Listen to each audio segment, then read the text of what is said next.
I remember that St. Thomas said, the courage is more intellectual. You have to visualize your purpose, and then you have to have that fire in your heart. Okay, be brave. This is courage, and then you have fortitude, because concretely, the virtue is moral. So you have to do something, and then in that action, depending on the time, short, long, mid time, doesn't matter. You need that virtue of fortitude to stay firm, strong in the time. And we talked about this when we are suffering. Those graces that do come when we offer it up, to God. Definitely we could have fortitude and suffering. The suffering that goes along with it. But until we're able to offer that up to God and to say, your will, not my will, Lord, and that's a very strong thing. But dying to self is really hard. Dying of self, amen. Right. But the graces that you would then receive to help you through each moment. So in fact, it seems like the both are going together. Because at the same time you need to be brave, courageous, at the same time you need to be brave to know your purpose, to know, one day this is gonna happen. So curiously, the virtues are interconnected. So hope that you will have the hope, and to keep that hope, be brave. But how can I be brave? Now I'm struggling. And I think one thing that's very interesting is I think the virtue, any kind of virtue, help us in that to be gentle. Because you can be very anger to I want to keep it.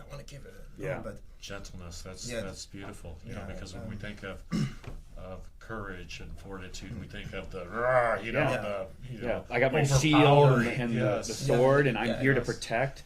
But do we really think of that nurturing, that calming, that meek is not right? Meek and mild does not mean that thing that I used to think as a kid. It was always a little mouse and like weak. It's not. It's not weak, right? No, not weakness. Not weakness. Yeah, meekness and that calmness that you were talking about, that gentleness, and finally the peace. Peace. You gotta have peace. The peace in the middle of the fire, and Jesus, I think, it's one of his biggest teaching, to the disciple. I'm here. Why are you struggling? Why are you? Calm down.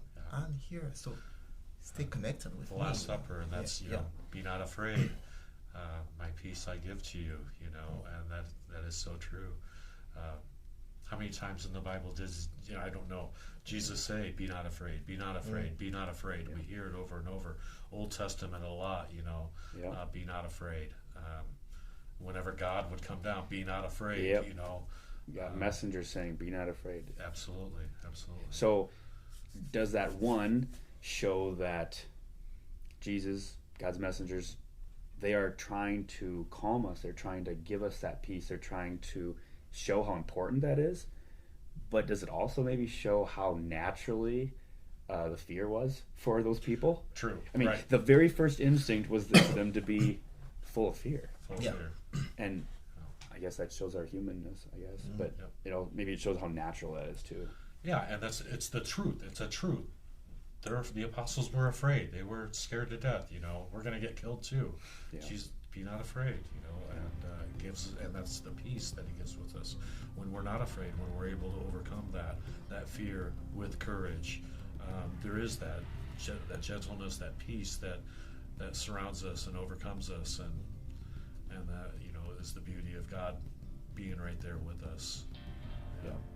In the good times, but also in the very, very hard ones. And we have to kind of be reminded of that.